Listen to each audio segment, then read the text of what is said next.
I'm Amy David. I am a clinical associate professor of supply chain management in the Krannert School of Management at Purdue University.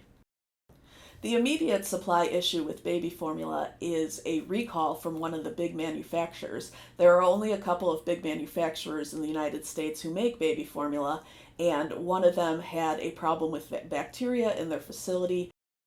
However, the roots of the shortage go back much further than that, even pre-pandemic.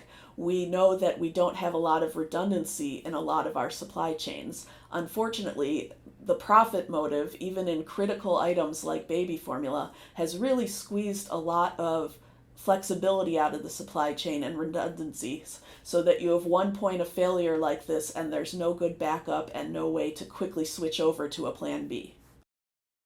Abbott is saying about 2 months before they're able to produce at full capacity again, but we know that manufacturing is not the only step in the supply chain, so we also have to think about whether there are constraints on freight and trucking, which we know there are right now coming out of the pandemic, as well as labor, which could affect both Abbott and the retailers. So it could be a couple more months before we really see product back on shelves nationwide.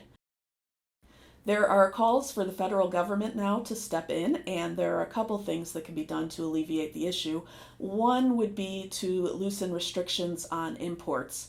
The formula that we see from other countries, some of it is made the same way, but because the packaging is different and the regulations are different, it takes a little while to get approval to sell it in the United States.